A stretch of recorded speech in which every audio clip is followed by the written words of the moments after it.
welcome to this week's edition of History Now.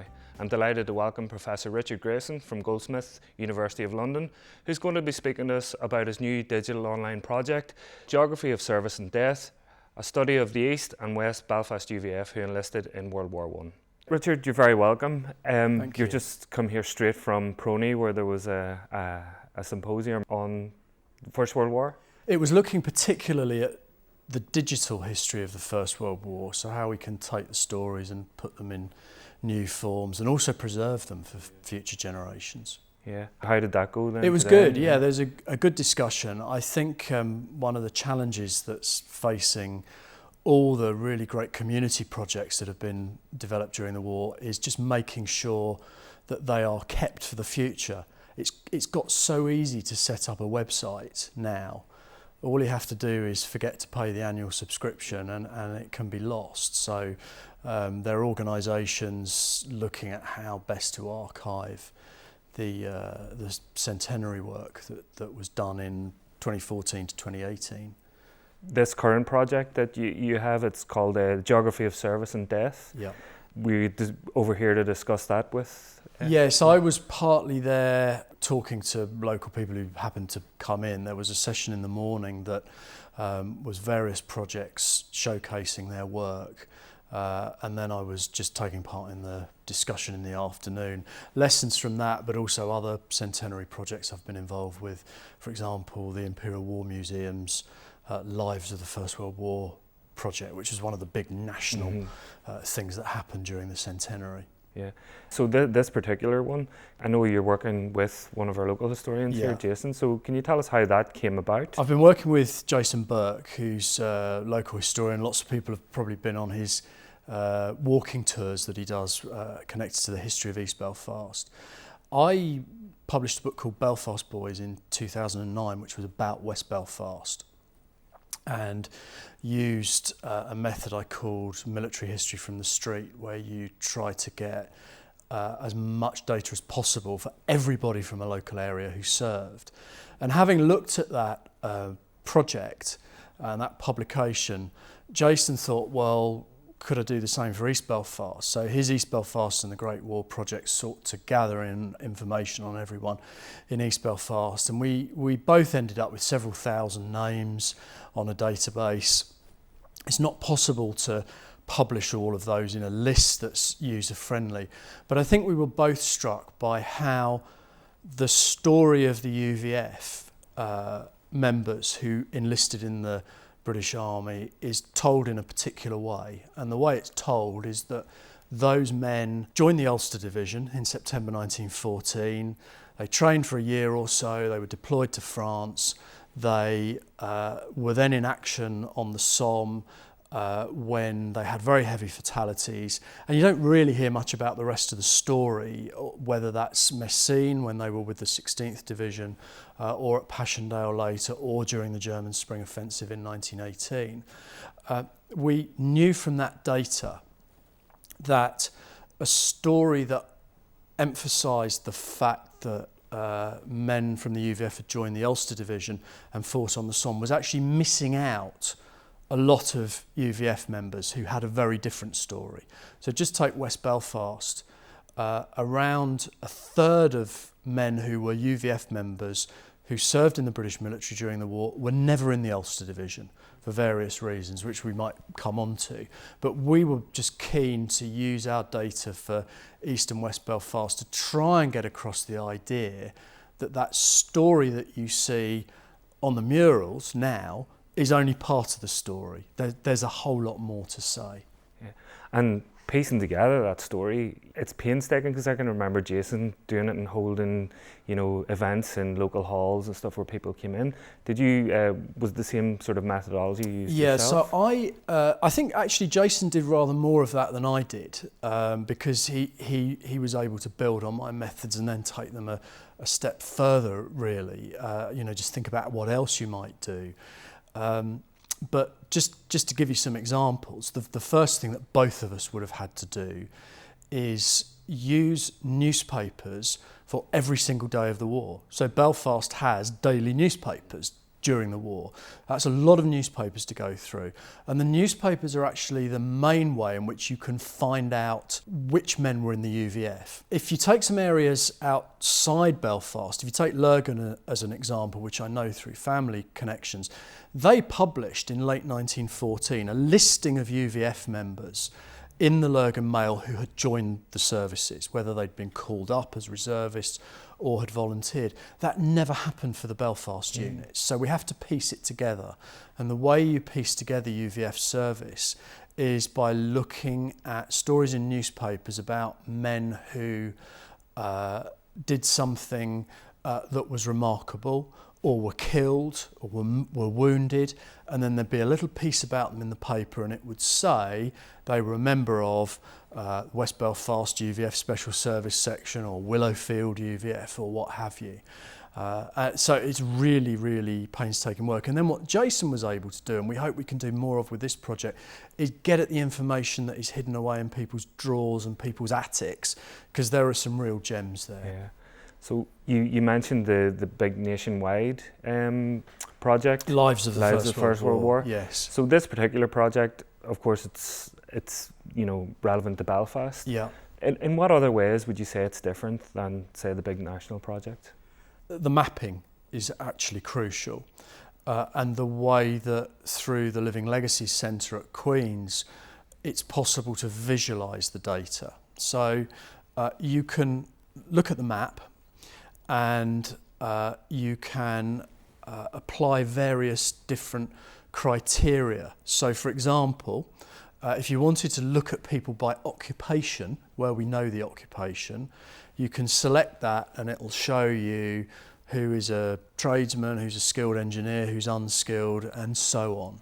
That won't come through the national project. We can do that for religion, we can do that for UVF unit, we can do it for date of death, where it will show you who died in which year, and that's a really good way of representing the idea that those who were killed, they're not all killed in 1916, for example. You know, they're killed earlier in the war in 14 if they're reservists or regular soldiers, at Gallipoli in 15 if they're in the 10th Irish Division, and then later on in other episodes of the war. Yeah.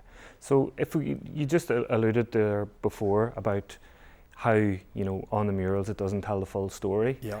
How does this project bring that to the fore? I think for a start, it just helps you realise, if we take the date of death, that the First World War is not simply about the Battle of the Somme.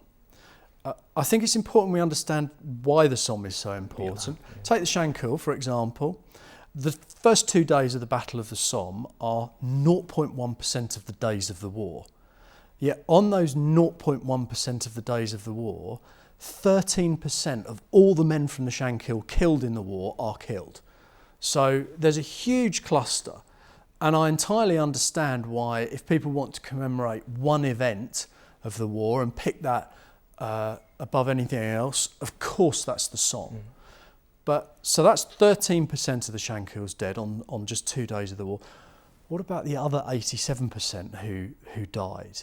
And when you just look at the visualisation of who's killed in 14 and 15, for example, I think that makes you think, well, okay, well, the Ulster Division wasn't deployed in 1914, or indeed for most of 1915, so where did those come from? That will lead you to 2 stories as examples.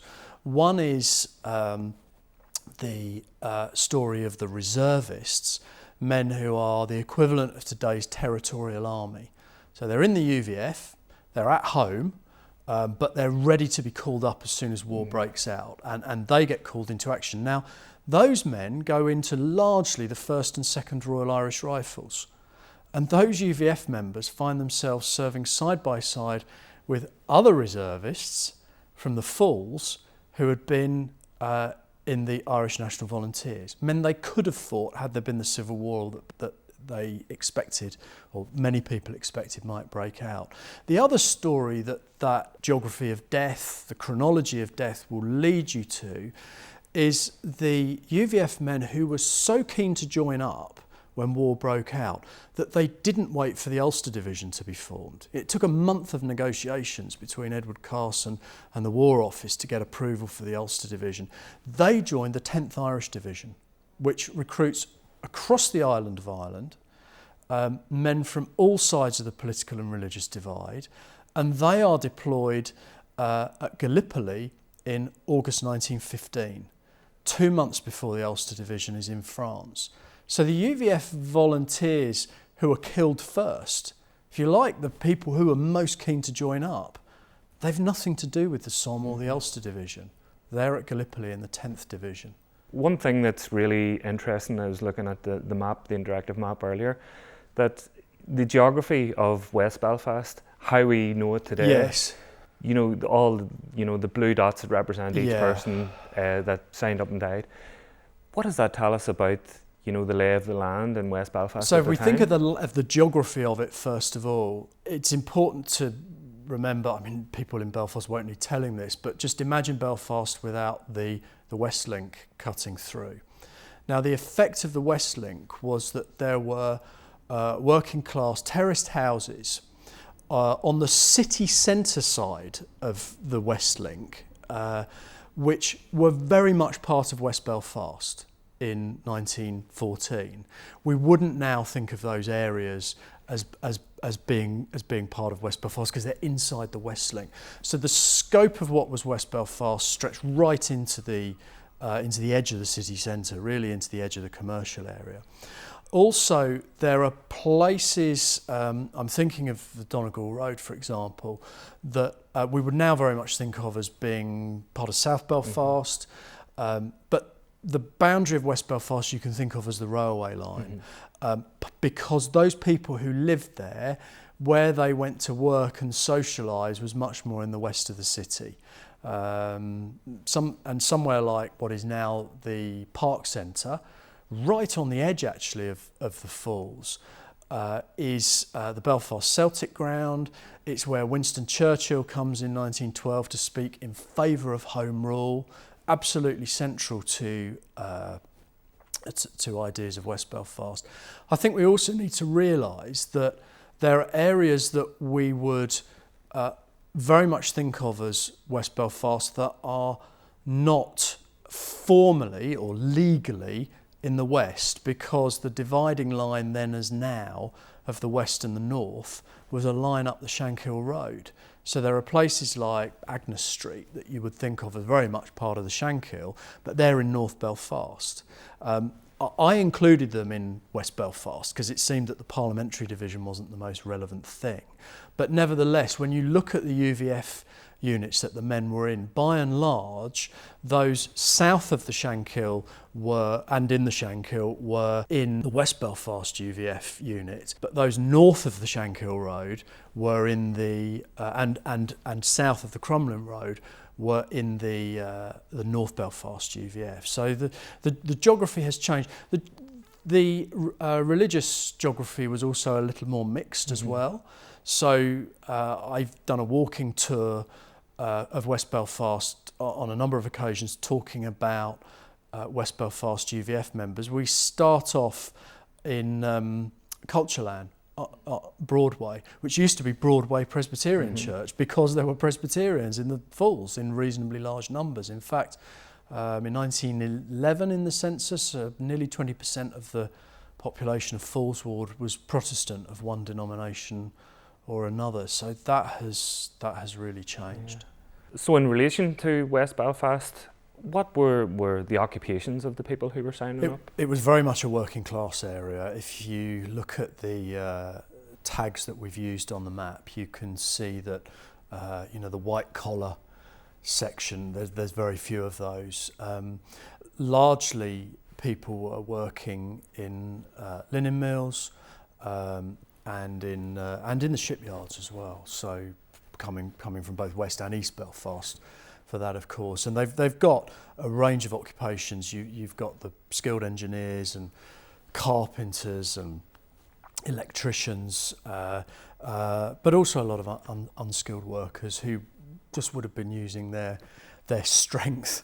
And those men disproportionately went into the infantry if you had a skill, or if you'd worked with animals, for example, you were far more likely to go into the Royal Engineers or the Artillery, both of which are using horses, as is the Army Service Corps.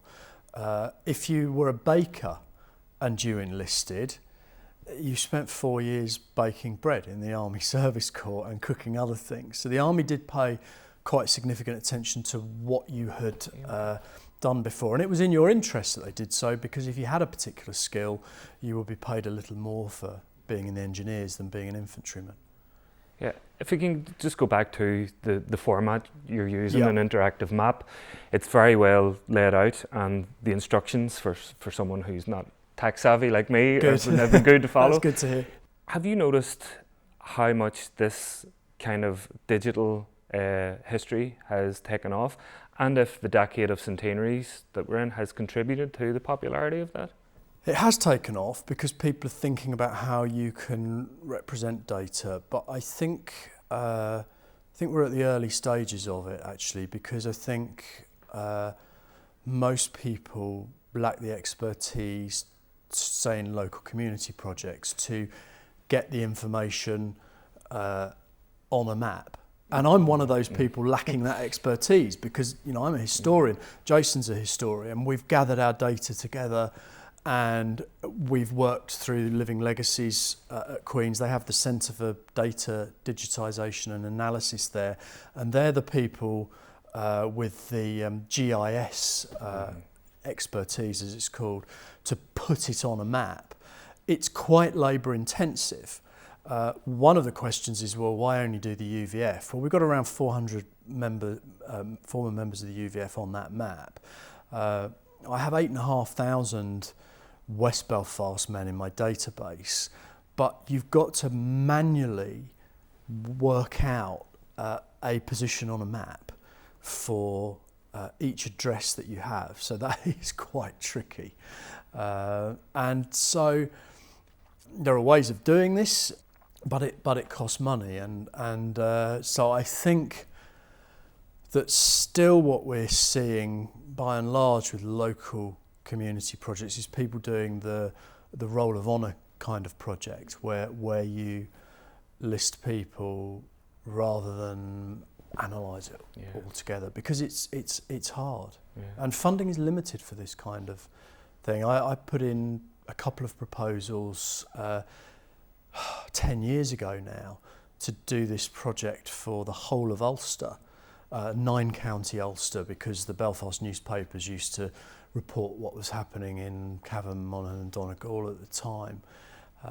But it, you know, for the various UK funding agencies didn't fund it, and I'm sure had they done so it would have been of great interest to people here during the centenary. Yeah, so, but as you say, it's in the early stages. Yeah. Would you be hopeful of those other 8,000 that you have in the database? I really hope so, and I just think that starting off with quite a small cohort, but one that is quite vivid in people's minds. You know, lots of people here are interested in the history of the UVF and what happened to those men during the war. I think if we can do some work around that for a couple of years maybe, it will give us an opportunity to see, well, what is possible, and then try to expand that on a much wider basis.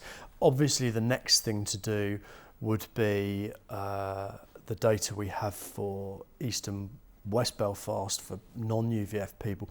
But it would be nice if there were people out there who wanted to add in material for North and South Belfast. And actually that would be possible. You know, if you had a team of people, you could go through all the newspapers on a daily basis, and probably 6 months of research of a team of people giving 1 day a week would produce that information. So we could expand it. The book that you took your data from came out in 2009. That was 2009. So that's 10 years. Yeah. You're gathering the information for how many years before that? I began work on the project in 2005, and I'm not able to do it full time because as an academic I have to teach and do admin. But I was probably spending in reality 2.5 to 3 days a week across those 4 years on that, and then just sat on the data for a while. Really, I did use it for an article in a book that I co-edited with Fergal McGarry at Queen's called Remembering 1916, and that's got a chapter in it just on the UVF. So if people are interested in reading more about that, that's something to follow up on. So the best part of 14 years you began that there. How exciting is it to see it, you know, that all that stuff that you've gathered together on this format? It is very exciting. Since the Belfast book came out, my main project has been a book on Dublin, city and county. Obviously no UVF members there, but they did have a thing called the Loyal Dublin Volunteers, which was similar, and that came out last year. So that's where a lot of the focus has been. But in the meantime, this UVF project has been ticking over, and it's really exciting to see it out there, because it is innovative and hopefully will engage people in a history that they feel passionately about. And when you see it on the map, on this digital format, do you look at things now, small things, and like from a different perspective when you see it in that different format? Well, it raises a lot of questions for me, because let's say, for example, I mentioned earlier that broadly men north of the Shankill Road were in the North Belfast UVF, and broadly those south of it were in the West Belfast UVF. You see outliers, so you'll see people who live in what you might think of as the wrong area, south of the Shankill Road, they're in the North Belfast UVF, and you think, well, why? Well, there could be all sorts of reasons. Maybe they knew someone through work or through school or through a sports team. Maybe they had a relative in that unit, and that always raises questions in my mind about why people do things, why they join organisations, and why they choose to join one organisation rather than another.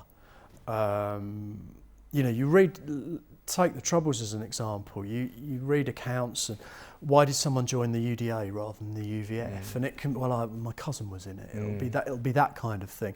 And I think those things are interesting in a 1913-14 context. Frustratingly, as a historian, how will we find the answers to that? Well, we need more layers of data to add in. So ideally, I think a development of this kind of map would be to start putting in family connections. So you could draw lines, because if you could suddenly put a line between someone in the North Belfast UVF who's in what's formerly North Belfast and someone who's in it from another area, that helps you to understand why people did things. So you'd get relationship networks developing, and I think that would be something interesting to do for the future, and GIS is capable of doing that. Yeah. At that point in Belfast history, you had a large influx of people coming into the industries. Yeah.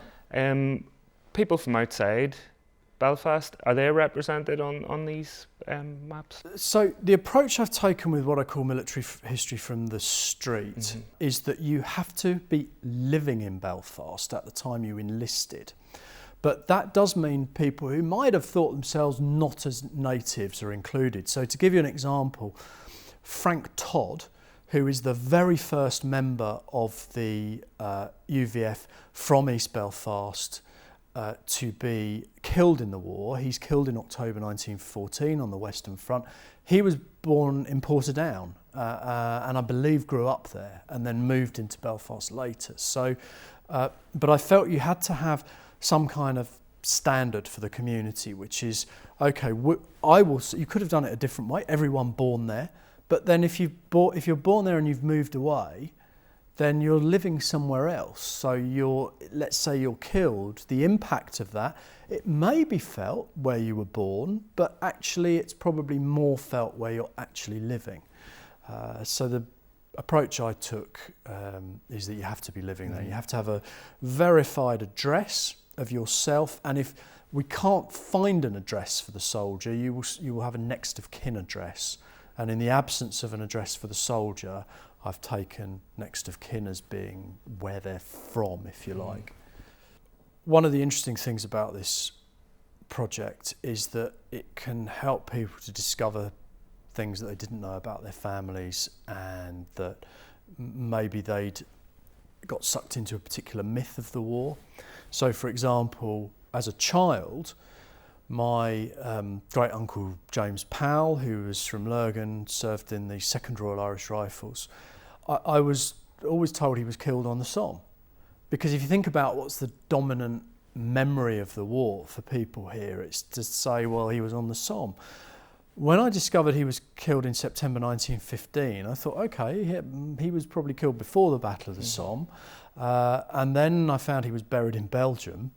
I realised he wasn't killed on the Somme. But that was one of the earliest insights I had over 30 years ago now, when I first visited his grave, into how maybe the story you're told is not quite the way it is, and you need a bit more research. And yet other aspects of it were true, because my dad always said, I think my mother had other brothers who served on the Somme, but because they weren't killed, it was harder to find out. And we did eventually discover that, yes, her 2 other brothers, both in the Ulster Division, both served on the Somme. So there's still something of the truth there, but it's not quite the truth that it was initially told as family history. Yeah. So the on your the site where the interactive map is, there's a bit of an appeal, you know, if anybody has information. Yeah. Perhaps people who are wanting to know more, maybe that this can fill in the gaps even. Where can they find this, and how can they contact? So when you first log on to the website, there's a story map which gives you a bit of background before you get onto the map itself.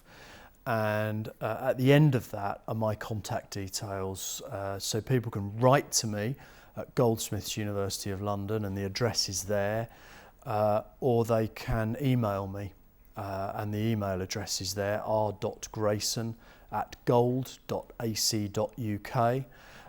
And the idea, they can put it in whatever format they want. We know that people are going to come up with all sorts of different information, so we didn't create an online form. We just thought if people can get in touch, we'd be interested to see photos which we can reuse and we can add to the site, and in that way the website can become some kind of online memorial to people, but also other bits of information, including family stories and what happened to them after the war. As far as possible, it would be great to have evidence for those. So otherwise you fall into the family story of he served on the Somme, and in fact he didn't, he was killed somewhere else. But we're well aware that there are family stories that are only oral histories, but really rigorous, and you can't document them in any other way. We'd be really interested to hear of those. You know, were people particular sportsmen or something like that? We'd love to add all of that to the site in due course. Okay, thank you very much, Professor Richard Grayson. Thank you. All right, thank you.